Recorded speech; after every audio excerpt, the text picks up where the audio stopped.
afternoon, everyone. I'm Jerry Rivera Wilson with the School of Education, Director of Continuing Education and Professional Development, and the Executive Director of the New York State Association of Teacher Educators, and welcome to edTrends. Today's topic is innovative approaches to preparing and retaining future teachers. I'm going to turn it over to Ellen Sullivan, who is with SUNY Empire, Facilitator for the Academy for Lifelong Learning, who will be serving as today's moderator. Thank you, Ellen, for joining us today. Hi, everybody, and welcome to this very important session on residencies for teacher preparation programs. We've got a absolutely wonderful panel, and we've got some really great questions. And we have a very tight schedule because we just have an hour. So I'm going to ask our panelists if we can start with Sarah to just say your name and your affiliation. Sure. Good afternoon, everyone. I'm Sarah Beal. I'm the Executive Director of US Prep. Hi, everyone. Brigid, Brennan. I'm a Director with Prepare to Teach at Bank Street College. Hi, everyone. Karen DeMoss, Executive Director of Prepare to Teach at Bank Street College. So glad to be here with you all. Matt LaFave, University at Albany, Director of Fieldwork, Division Director, Special Education. Colleen McDonald, Nationally Board Certified Teacher, and I'm the Program Director for Classroom Academy, a Residency and Registered Apprenticeship. Christina Pfister, I'm a Professor of Teacher Education at the Lally School of Education at the College of St. Rose in Albany, and I am also the President-elect of the New York State Association of Teacher Educators. And Jacob? Jacob Easley, Dean for the Graduate School of Education at Touro University, and I am the President-elect for NYACTE.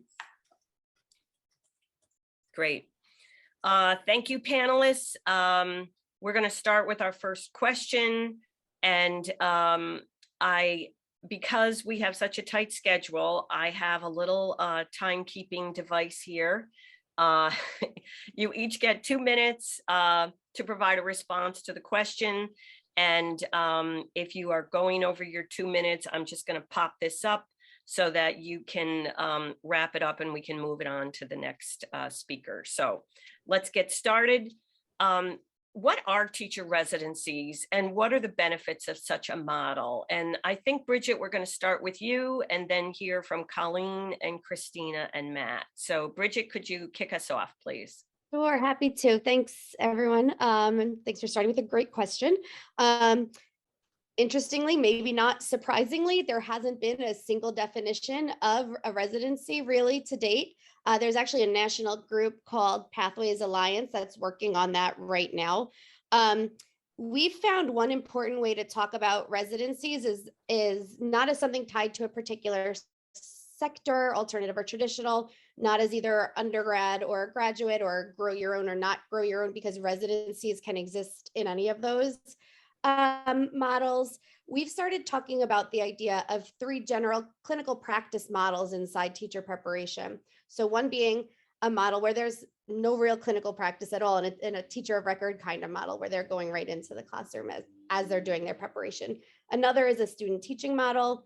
And the third is a full year model, and that's the starting point for a conversation about what residencies are. So there's obviously a lot of important features to strong residencies that others will speak to, but we found this framing as a helpful starting point in conversations around what a residency is. The benefits are also really wide ranging. We know for sure that residencies improve teacher retention and they improve teacher diversity. So from the research, we know that 90% of residency graduates remain in the same school into their 3rd year. 80% remain in the same district into their 5th year, and they're 2 times as likely to be from diverse backgrounds. So some real strong benefits and lots others that others will speak to. Wow, thank you, Brigid. Colleen? Thanks, Ellen. And thank you, everybody. Brigid, great answer. So when we talk about residencies with our partners, we very much draw the parallel to the medical model and how doctors are trained through learning and practice, which actually is part of what led us into the apprenticeship model through the Department of Labor. Some of the benefits of this model we found are that our residents are immersed in the entire school community. They're just not serving one teacher in one classroom. And so they are navigating all of the adult relationships in the building. They're building their own very strong professional network, and our stats kind of mirror the larger stats that Brigid was talking about in terms of retention, in terms of staying in the district or just in the teaching profession. Because they've really learned and understand so much more of what's going on, what we like to call as a career-long educator, the non-instructional duties. And so a residency really allows the candidates to embrace not only the teaching and learning and instructional duties of the job, but the myriad of other responsibilities that are included in teaching, captured under the non-instructional duties, and those conversations and partnerships with different team members and different professionals in the building to really help and promote student learning. Thanks. Thanks, Colleen. Christina? So, I'll echo a lot of the things that have already been said. I also wanted to add that if you Google teacher residencies, of course, we all Google all the time, you get 33 million results in about half a second. And I just kind of thought that was interesting. Now, of course, some of those are junk and some of those are related to other types of residency programs. But just to kind of put this in some context, yeah, the residency programs are out there and very popular in a very good and important way for us to be thinking about education. As folks have said, they're extremely varied. They're based on the medical model, and that's a practice that's been working for a long time, and it's very accepted in the medical field. So it really should be in teacher education as well. A couple of benefits, I think, I'll echo some of the things that Colleen said, where students are getting to experience the entire role of being a teacher outside of some of that teaching work. And it also really gets, I think, folks a chance to experience teaching and also to get feedback on their teaching in a variety of roles, or a variety of ways. So they're not just getting feedback on their actual teaching, but they're getting feedback about other parts of their professional work. And it's built over time. So it's kind of a gradual release of responsibility. Thanks, Christina. And Matt, can we hear from you? Absolutely. So we use residency models a little different than traditional. So in our programs, students earn childhood education and special education. And we use what we call a practicum loop, where we have them in the same school for the entire year. The first half of the year, they are working with a general education teacher to learn how to open a classroom, how to establish classroom management, rules, procedures. They are full-time. They work Monday through Friday, the same hours as the teacher. And around December, they take a break. And then they come back to us right after Martin Luther King's birthday, and they become a special education consultant teacher within the same school that they did their student teaching. Oftentimes, working with the same students that they had in the general education class, because they've established that relationship and they've had the opportunity to work with those students in the past. So now they're the special education consultant teacher in that general education class. We're able to provide them with some real nominal financial incentives. Some of the benefits that I've got anecdotally from our community partners is that continuity. That the students don't have to restart establishing or learning the culture of a new school as they transition into their next practicum placement. What we've found also is that whole continuum from beginning of the year, where they've established all those classroom procedures. Then on the tail end of the year, as a special education consultant teacher, they have the opportunity to write IEPs, progress monitor, work with parents. Some other benefits are the partnerships that we've established in schools and vetting our practicum sites, working with the cooperating teachers in a truly collaborative fashion where we invite them to the university over the summer to make changes to the program.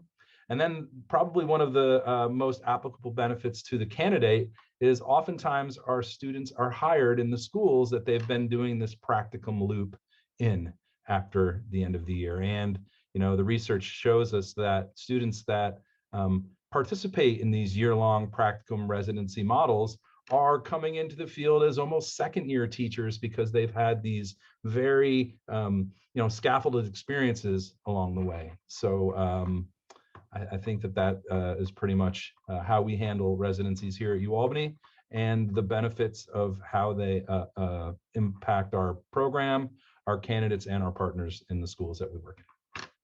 Thanks, Matt. Let's look at the next one because it's a great follow-up. For those of you who have experience with residencies, you can speak to the benefits, but what's being established to build the will to change and pay through shifting the mindset and narrative around the value added of having residents in the classroom?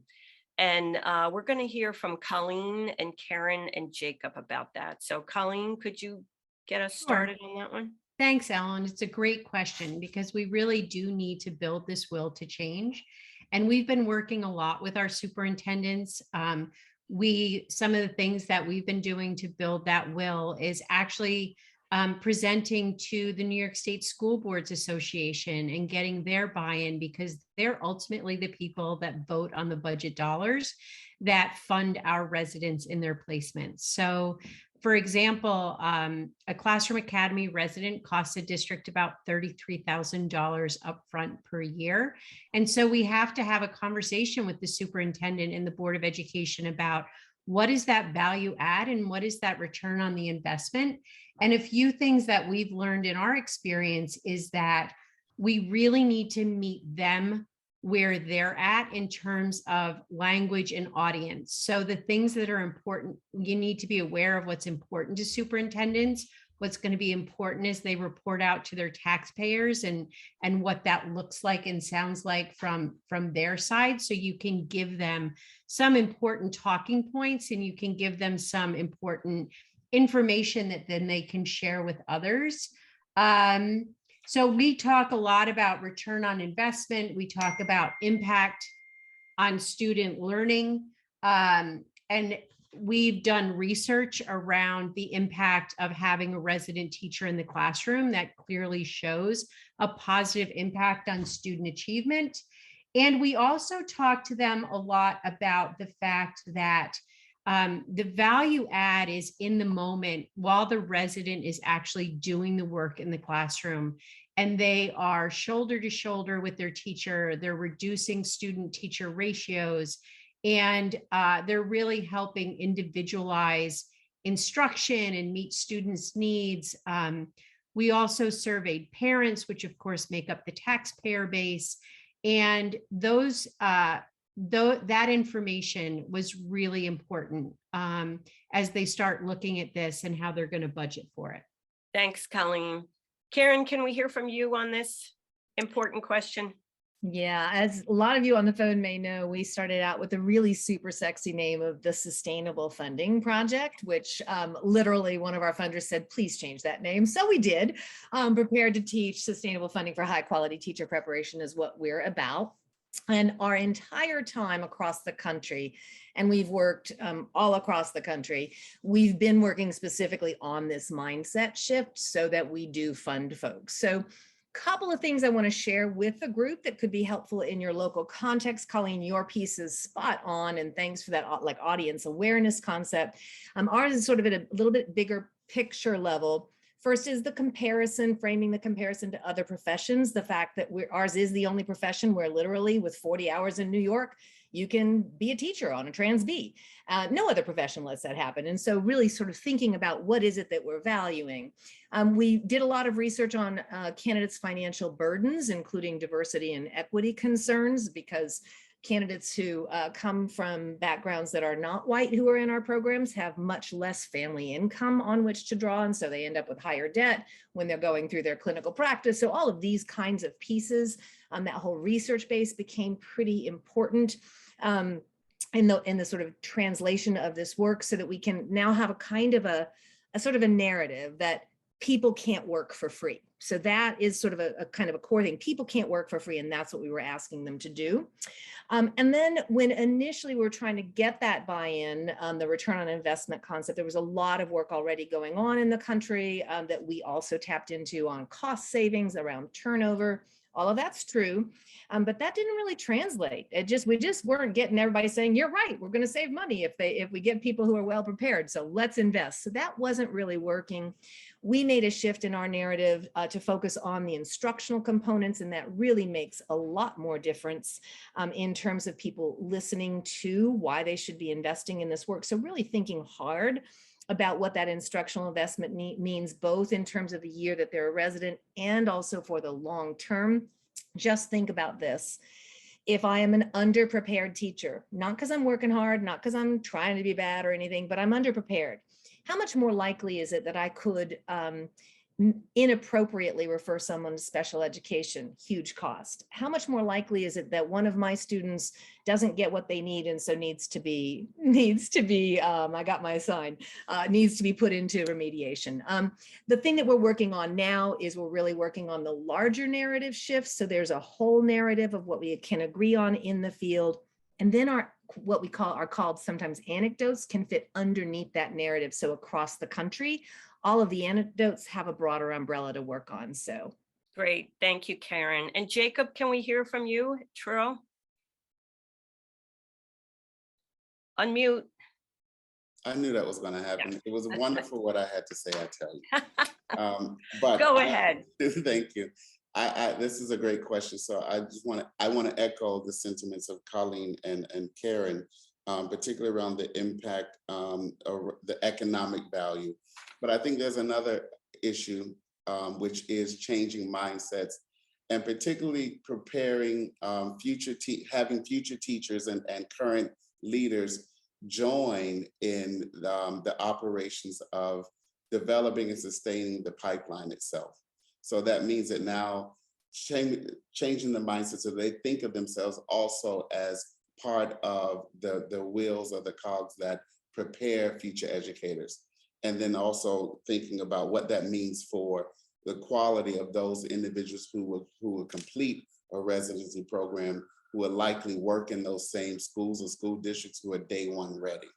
And so part of that for us is starting with the conversation of what are the core needs or unmet needs of districts and schools, and seeing how we can address those in collaboration through preparation. And of course, we're in New York, so I'm in Midtown. So sorry for the background noise.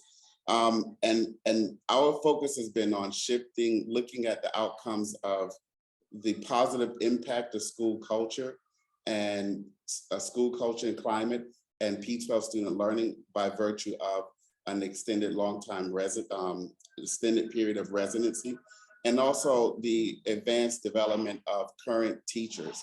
Because as you work collaboratively with them, we found that their level of understanding of their own practice increases, and that translates into demonstrable efforts for increased will and investment within the operation of educator preparation through clinical residencies. So that has been our focus. Thank you, Jacob. To start things off. Thank you, Jacob. So let's go to the money piece, because that's so important in the residency models. And Secretary Cardona has called for states to braid dollars together, local, state, and federal dollars, to support these partnerships. And thanks, Jerry. And so what are some earn and learn models so that these residencies have the resources to be supported? And from there, I think we're gonna hear from Colleen and Karen. So Colleen, can you respond to that? Oh, I'm sorry. Yeah, sure. So one of the ways that we need to bring together different funding sources we found is through sometimes pivoting and looking for dollars in other places besides education dollars that are typically earmarked. And so that's one of the reasons we approached the Department of Labor and now have some state and federal dollars that we can use to support either wages or removing barriers for our candidates by providing tuition assistance into their program. So all of those things are very important, and looking at that, one of the things I sometimes think we do ourselves a disservice is when, and I know many places use it and use some of it successfully, but sometimes when we shift resources within the P12 system, we're actually creating, in my opinion, a situation where we're not necessarily paying the resident for the residency and the work they're doing in the moment in the classroom. And so it kind of works against our idea from the previous question of shifting that mindset. They end up being paid while they're in that role, but they're being paid because half the day they might be doing something else. And so sometimes I think we need to think about the messages that we're sending by what we do. And I'm not sure, I know it gets some programs up and running and gets them funding they need so residents can be paid. But I do think there's trade-offs involved. So we have to be careful with some of the earn and learn models. Thanks, Colleen. Karen, can you? Yeah, thanks for the cautionary tale, Colleen. Couldn't agree more. Buckets of gold at schools and we'd have a better system. So I totally agree that it would be better if all of this were funded and people were really being paid to be residents, just period. That said, building the political will in this country to be able to fund that for everyone, not just for small pilot programs, is pretty tough. So we've always said, do what you can do to braid your resources that you have, and let's continue to look for more money to fund this at the levels that it should be. And we're making progress there, which we'll talk about later. I'm happy that the secretary actually highlighted programs in our network. As you can see, I'm sharing a whole bunch of stuff with you. Everything of ours is Creative Commons licensed. Open it, use it like you want. Just please say that you got the ideas somewhere from us at some point. We were part of the initial conversations about how the secretary might think about how teacher preparation could support the COVID work. And we reached out to our network across the country and said, would you like to share some of your earn and learn models? So I'm going to share a document with you that has about 14 different programs and their models, and I'll just give you a few highlights. Undergraduate, from a high school that's got a sort of an educators rising kind of a program. From that high school, when they finish that educator rising program, they have a 3 or 4 year appointment as a half-time paraprofessional in a school. And then they're also taking their undergraduate coursework in their final year. They're still paid for that appointment, but they're actually a resident full-time. Colleen would like that part. Sub-teaching 1 day a week that's integrated with something like your work on classroom management, for example. So there's reflective practice around it. Being hired as a paraprofessional half-time and then doing your residency half-time, not ideal, but something to do. And the best, of course, is an assistant teacher model where you're paid full-time to do that assistant teacher role. That is something that a lot of private schools have done, and charter management organizations also use as a model. So those are the ones that we know of. Thank you so much for that. Moving on, the recent approval of teaching as an apprenticeable field from the Department of Labor, New York State Department of Labor, means that these apprenticeships could qualify for DOL dollars. How might residency apprenticeships through DOL help address the nation's teacher shortage? And we're going to hear from Colleen and Karen and Matt on that. Colleen, could you start us off on that, please? Sure, absolutely. I think it's great that the feds have adopted the title of teacher. I just want to point out that it's really going to help our state teacher shortage as well. And that New York kind of led that with our teacher title being approved back in May of 2021. So how it's going to help is that the residencies can be supported through the on-the-job training and the related instruction, so that they actually are helping with tuition assistance. They're making sure the districts have to commit to the fact that they're paying them minimum wage. And so it reduces a lot of the barriers through both wages and tuition assistance.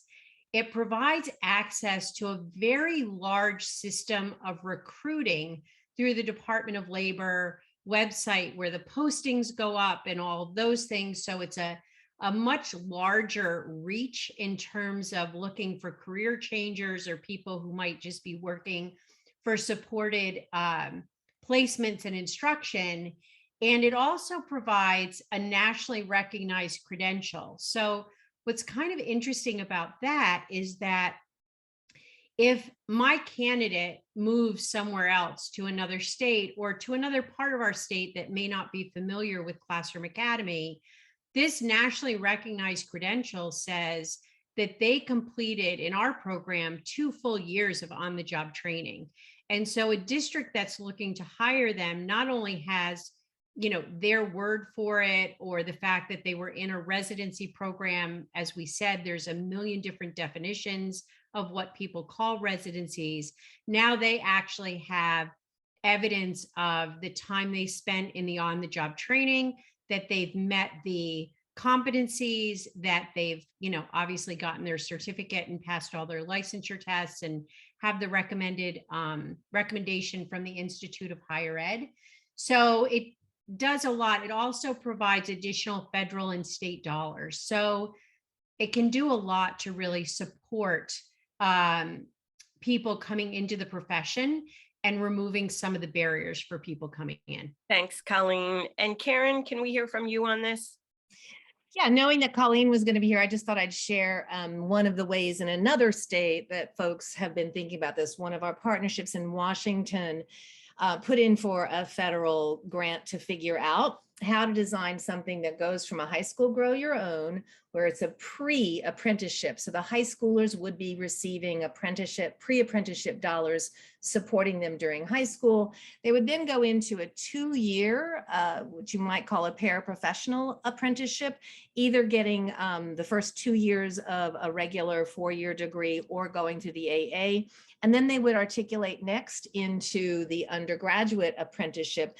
All of those years would be eligible for the federal dollars through the Department of Labor to support the apprenticeships, assuming that it's an approved apprenticeship program and those dollars are available. So there is still an application piece. It's not automatic flowing, just so everybody's clear on that. Then in addition, they are articulating how to have people who either already have bachelor's degrees or do not yet have bachelor's degrees who are in system to bring them in through apprenticeship dollars also, which will facilitate folks being able to come into the profession when they're already committed to the local schools. So it's really super great for grow your owns. And I would say that's the biggest answer to why they can help with the shortage areas, is because they can really support grow your own work. Most other professions do have something like apprenticeships in states that really use apprenticeships well, and it really helps with the pipeline, as they say. So that's a really great thing. And we're working on a national document. And again, that the resource that I put up at the front around the Pathways Alliance is working on a work group on this so that there can be some more national understanding about some of this. But we'll have one prepared to teach out fairly soon. So I'll send you the link for our newsletter sign up if somebody wants to be the first to get that release. Great, thank you so much. And Matt? Yeah, so I'm coming at this question from the graduate school perspective. All of my students come to us for their master's degree and their certifications. So I'm just thinking about what additional funds could provide for those students. So from financial limitations imposed on them by doing a full-time placement. So I'm getting students as they've completed their bachelor's degree. And oftentimes I'm hearing, I can't leave my full-time job to go and do a full-time practicum. So what we're finding is we're losing some very highly qualified candidates to come into our special education programs because they're hired as general education teachers right out of their undergrad programs. So I'm thinking the financial limitations of coming into full-time studies, looking at creating pipelines for high need schools in specific. I worked on a project in 2014 where we had a clinically rich teacher preparation pilot program in a high needs district. And unfortunately, it didn't come to fruition the way that we were anticipating because of where students ultimately ended taking their profession. So I'm thinking more targeted assistance in those types of districts through prescribed teaching placements after with service agreements would be extremely helpful. And then I'm also thinking about what I work with on a daily basis.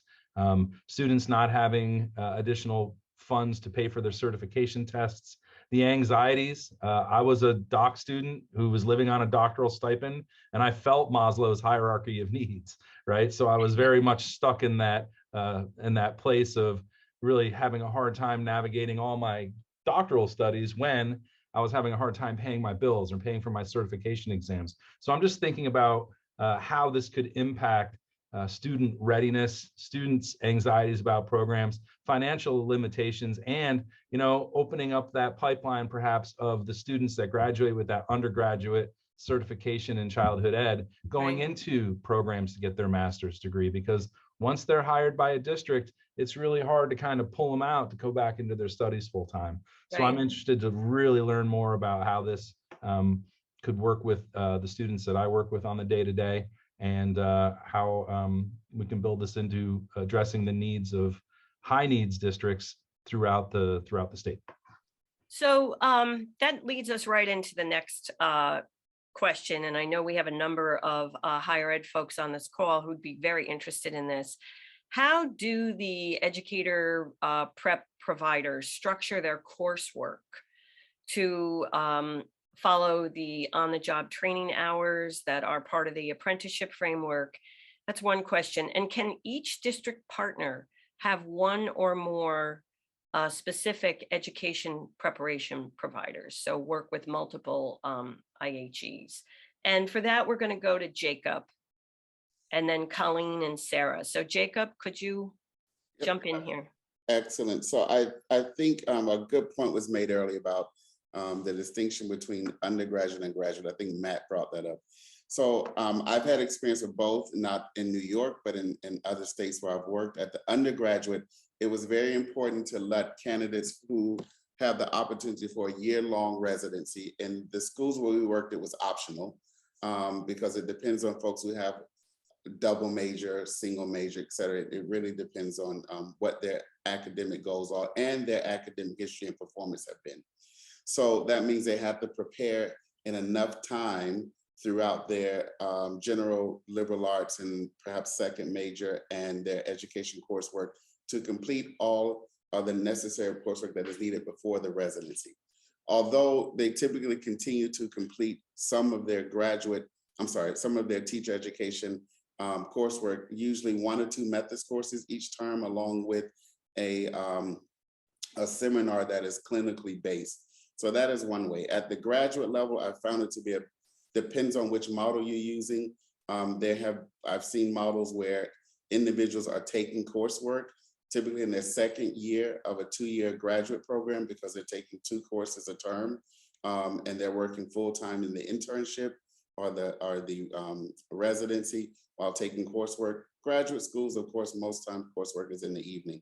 But then there's also the grow your own, whereby you may have para-educators or assistant teachers who are working in schools. And so either way, where this usually at the graduate level, then it would mean that's a bit easier from my perspective in terms of how coursework works. But that means distributing clinical responsibilities throughout the academic year, while students may take traditional clinical courses. If you don't revamp the entire program, they would then be supported by a field supervisor or university supervisor throughout the entire year of their residency. So as you can see, they're going to amass an additional amount of information beyond the traditional student teaching and field work requirements. That's great, So Jacob. programs in that regard. Thank you. And Colleen, can we ask you to respond to this? Sure, absolutely. So a couple of things about the actual like regulations of this in an apprenticeship. In New York State, and I believe federally, they are required to have 144 hours of related instruction in each year of the apprenticeship. So it's not a situation like with traditional student teaching, you do all your coursework and then you do your clinical placement. So while they're doing the 1,000 or 1,200 hours, minimum 1,200 hours in New York State of the on-the-job training, during that, they have to take 144 hours of instruction. So we work on the graduate level with our 3 higher ed partners. So the answer to the second part of that question is yes, a district can span multiple educator preparation providers, which all of our partners do, because we have 3 EPPs at the graduate level that participate with us. And so we've used they've designed some really creative ways, and each higher ed has approached it differently, or EPP has approached it differently.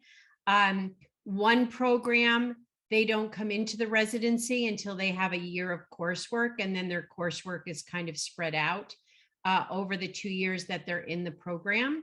They meet the minimum 144 hours, which isn't hard in a teacher prep program, because that's only about 3.5 courses, 3 credit courses a year.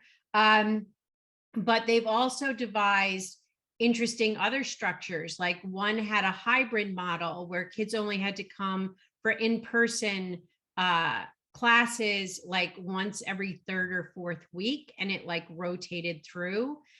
They were also doing online pieces. We've had a higher ed partner that did weekend courses on Friday night and half day Saturday. We've done half semester courses. So there's lots of different ways that this can be approached. Thanks, Colleen. And Sarah, can we hear from you on this? Sure. I think this is, I'm going to push on us here, because I think with residency, and we heard this earlier from Brigid and Colleen and Matt, and just what is residency? It's not just more time in the classroom, but it's partnerships. It's really deep partnerships. It's highly effective mentor teachers, which means sound systems for thinking about what are the selection criteria for mentor teachers, and we select them based on those criteria, and then we need to train them in coaching candidates. And then it's also coursework, right? How does all of our, our courses and performance gates support candidates throughout the program with achieving proficiency by the end of the program? And how do we know they've achieved proficiency? So thinking about all of those things, I think it's really important to think bigger than just coursework, but thinking about oftentimes in educator prep programs, whose job is it to do partnership really well? Whose job is it to work with the partners to select and train those mentor teachers? Whose job is it to do performance assessments along the way? Oftentimes it's part-time supervisors who aren't part of the partnerships and who don't know faculty. So we have some challenges within the system that I think when you think bigger, and I can share a little bit more about that coming up, think bigger about the structures, then I think that also lends itself to coursework. So for example, when you're thinking about coursework, the first thing I think about is, what does a candidate who's ready to teach, what are those competencies and skills that they know? And how do we work with faculty to work backwards then to train them, make sure we all cohere and normed on those competencies? What are the performance gates that throughout the program that we need to design? And then how do we think about coursework and making sure that they're teaching and assessing and modeling those competencies along the way? And those kinds of working backwards then helps us to scaffold those courses throughout our program in meaningful ways that will support candidates in real time during their clinical experiences. And I do think in terms of ultimately multiple district partners working with multiple EVPs, I absolutely think I would defer to Colleen and Karen on the idea with regulation of apprenticeship on that. That is certainly not my area of expertise. So Sarah, we're gonna stay with you. for our next question, which might be asking you to provide some examples of educator preparation providers that have embraced teacher residencies as the norm for their program, rather than having small pilot programs. And Yeah, absolutely. Would you be okay if I shared my screen? we're going to ask Jerry that. Of course, I just stopped sharing. Got it. Thank you, Jerry. So in US prep, I think that, so when I think about where do you start, in our work, we work with about 28 colleges of ed across the country, and 3 in New York, and Dean Easley is in Touro. He's we've partnered with Touro for several years. And the idea that we all cohere around is for in US prep in this work, and I think with all of you, is that residency should be the standard. And I think we've heard why that is, why, the value add and the importance of teacher training. And we know it's not just more time in the classroom. We know that it comes with all of those things that that I just mentioned: highly effective mentors, partnerships, et cetera. And there's a narrative, right? We know there's a narrative that residencies tend to be boutique, smaller in size. And part of it is because they're often dependent on federal funds or philanthropic supports to support residency, those paid residencies. And because of that, the narrative can be that they're not sustainable. Like, as soon as those funds go away, those programs are in jeopardy. And sometimes they do go away as soon as those TQP or seed grants are gone. So in our work in US prep, though, we started in a different place. We started saying with educator prep programs, saying what's our starting point? The challenge for us at that point wasn't about payment for residents. It was more about, we have to get to quality first and create proof points to make the case. And that second question kind of asked, how do you make the case in a way, like to districts and to state departments? We had to create proof points to make the case of how this can be done at scale in sustainable ways. And then we expanded from there. So in our work, and you're seeing my slide, you have your traditional teacher preparation roles, which we're all familiar with. You have a faculty member, you have a university field supervisor, a mentor teacher, and then a teacher candidate. And when you take a 2,000-foot view of this, sometimes it can look like this, right? You have your faculty who are in a building, and then you have supervisors and teacher candidates. I know my time is up, and I'll just share this one thing. In this work, as we work, we work to think way bigger than just piecemeal. We want to think holistically. And so in our work, we have the resident candidate, a recruited and trained mentor teacher, and we have a faculty member who oversees schools. So when you drill into a school district, you see a faculty member overseeing candidates in the residency. And then we evolve from there. And I can share more, but the idea is to think bigger about how we partner with schools, about how we train effective mentors and how we select them. And the idea then is to create a proof point and then replicate that proof point. Thanks, Sarah. Those are great points. Brigid, can we hear from you on this question? Yeah, so there are lots of examples from all across the country, including from within our national network, where programs are really transforming and flipping over to residencies. And again, it's happening in all different models. There are a good number of examples where undergraduate programs completely flip to residencies, including, as Sarah knows, Arizona State University and Texas Tech were 2 early examples of doing that real transformation and really rethinking what it looks like for a teacher preparation program on the inside. Oftentimes those undergrad models, especially the early ones who made the flip, like Sarah said too, it was also often happening with unpaid models for candidates. Another example at the undergrad level is University of South Dakota. That's been part of our model, and they've shifted all their undergrad programs to residencies about a decade ago. And like Sarah alluded to, since then, they've been working on coming up with strategies for funding those candidates and designing some of the learn and earned kind of models to start piecing together a pool of supports for their candidates. It's also happening at the graduate level. So for instance, UCLA Center X transformed their graduate programs over to residencies with the support of some grants. So they did have that help.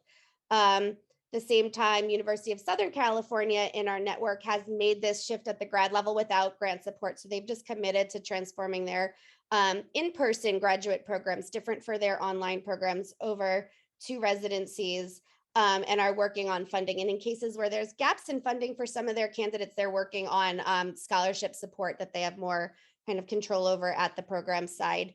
And it's also happening with community colleges more and more playing a role with teacher preparation. So an example there is Dallas College, that is building from a community college to a 4-year program, and have designed a deep set of clinical experiences along the way, linked with coursework, with the 4th year being designed as a residency. So as they're doing this transition from a community college to a 4-year model, that's been part of their design from the beginning, and attending to the experiences and the linked coursework along the way.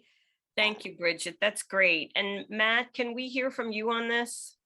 Absolutely. So we're a little different in that we are sort of a hybrid, in that our students, being graduate students, we transition them after their first year in the program.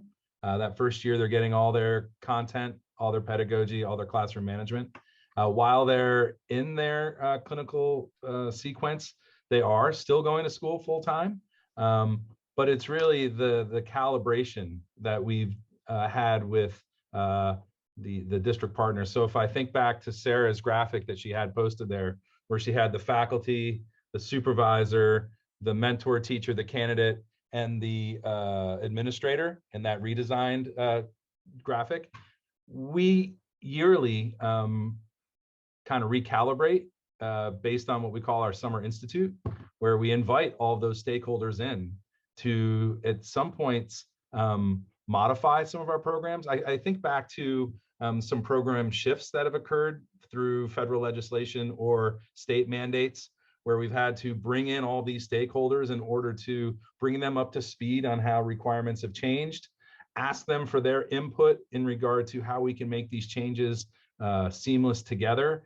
And it gives everybody the opportunity to sort of meet each other. So all of our candidates in our program follow through with a residency model. So when we had that grant that I alluded to before, we found that year-long practicum experience really prepared them in a range of capacities on the general education and special education side.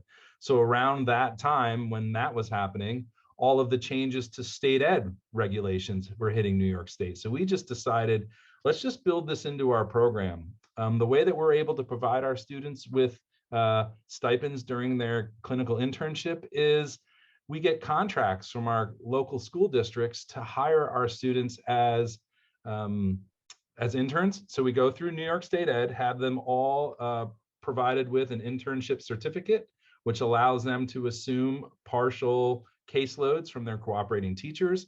The districts that we work closely with budget for that on a yearly basis. So there's a constant flow of money coming in, and we pool the resource. We divide it amongst the students during their clinical year, because not every school district has the means to have that as part of their budget. We split the money among all the students, so they get a stipend over that 20-week final practicum. But really, it's the calibration with the partner schools, it's the contracts, it's really leaning on our partners that have been helpful in making that sort of happen. So we do it on a smaller scale for all of our students. They're in a year-long practicum. That's a very interesting sustainable model. Sarah and Karen, we're going to ask you to share some examples of how states are promoting and incentivizing high quality teacher prep pathways. And Karen, you want to go first? Sure, Sarah, since you're here, I'll hold off on Texas since you're on this one. One of our partner states is New Mexico. I just get chill bumps and smiles every time I get to talk about them. The recent legislative session approved $35,000 for every person going through a residency. This is not a competitive grant, people. This is if you are doing a residency program that meets the standards, then your candidate gets that from state recurring dollars. So not ESSER funds, not anything. And this was built through political will, a lot of conversations, a lot of that narrative shifting that we sort of talked about earlier. Very exciting. In Washington state, they have a year-long task force going on right now that's looking at what should the state's responsibility be to fund residents, in particular the residents, because they can't afford to work for free. So that sort of narrative has taken off. They have this task force. It's a year-long task force. They will have recommendations coming forth to the legislature, and more than likely those recommendations are going to speak to being sure that indigenous populations are have a sort of a disproportionate access to being able to go through funded residencies. Tennessee has Department of Labor dollars. Sarah, you might be wanting to talk more about that. I'm not sure, but they have systematically at the state education department level said everybody should go through a residency because it's better for kids, period. How can we make that happen? Let's figure out how to have Department of Labor dollars be part of this. So state level, they have committed to have labor dollars being available to them. And New York, as many of you know, the governor's budget included those Department of Labor apprenticeship dollars, and there is now the residency certificate that is under consideration at the Regents. So there's some nice movement here. So basically states signaling both through study, through legislation that creates the pathways, and through funding. All of those things are happening all across the country. I'm sure there's others too. Thanks, Karen. Sarah, we got 2 minutes for you. Sure. I'll just focus on Texas, but there is incredible work happening in Arkansas and Delaware as well. There were a couple of proof points, scaled sustainable residencies in Texas. I think Texas Tech was mentioned, but over this last couple of years, there are actually over 15 proof points now as colleges of ed have scaled. And so and then with actually Karen's been a huge influence there as well. We started working with several districts on strategic staffing efforts. That was a problem of practice mentioned in governance and partnership meetings. And ultimately over the past 2 years, we have over 10 districts in Texas that have been doing strategic staffing, so sustainable paid residents. Those proof points framed the Texas Education Agency vision and goal for residencies. They have a vision and goal now that 60% of candidates will be trained through residencies. And then they've leveraged ESSER funding to provide strategic staffing supports to, almost over 100 districts who partner with residencies across Texas. So what I think is so noble about what they're doing is they are approaching it in a sustainable way. They're not just giving resident stipends. They are actually they're providing training and supports to districts so that they can over time continue to redesign and reallocate funding sources to continue to pay residents long after the grant runs out. Wow, wonderful. I guess we'd like to kind of wrap things up by giving each one of you a chance to share one piece of advice that is related to this work. And if we could go around pretty quickly, let's start with Brigid. Sure, I'd say you can start where you are, grant or not. There's steps you can take and you can start moving in this direction wherever your kind of current place is. Christina? Yeah, I would say not only start where you are, but get started. The College of St. Rose here in Albany, we are in the very beginning stages of starting a residency with the local school district. And it's a lot of work, but we just, we have to jump in and get started. Great. Matt? I would say, just like we impart to all of our students that we're not teaching subjects, we're teaching whole children. we need to think about the same when we're working with our candidates and providing any types of programming to make their ascension into the field as painless as possible seems to be something that we can all work on together. Great. Jacob? Yes, I would say getting started is probably I'm going to say what's the most crucial component. But in doing so, thinking about mutually beneficial partnerships. So it really is about partnership development and focusing on problem solving mutually throughout the process. And I think ultimately having a keen eye on thinking about, or a keen eye on what is the value add of that partnership, what are the results, and how do you articulate those to multiple stakeholders? Great. Karen? So we have a chance to transform teacher preparation like we've never had in this country right now today. And that means that something is going to change. If we're not at the table, someone else will be. So get yourself at the table, have those conversations, and figure out how you and your partners are going to transform your own programs. Great. Sarah? Yeah, I would say starting with partners, you do this together. It's a joint problem of practice. And I would say at the very early stages, look at hiring data. Is your district partner on this hiring frenzy of hiring ineffective teachers who are leaving at high rates? And is it like start setting goals around how to change that cycle of inequity? And then reflect together, what does each organization, the partner and EPP, need to do differently to prioritize that partnership, to prioritize the components of the residency, and then make a plan from there. Thank you. And Colleen will end with your advice. Okay, so my advice is in the creation of the partnerships, is particularly in New York State. I have to underscore 1,000 times that it's really important to have the union leadership at the table with the partnership alongside district leadership and the EPP. Our support from the teachers unions in our local affiliates has really moved this work in a way that I'm not sure it could have moved without their support and without their voice. And they love the work and they really can help guide the work. So I would encourage all of our New York State partners to make sure your union partners at the table. Thank you.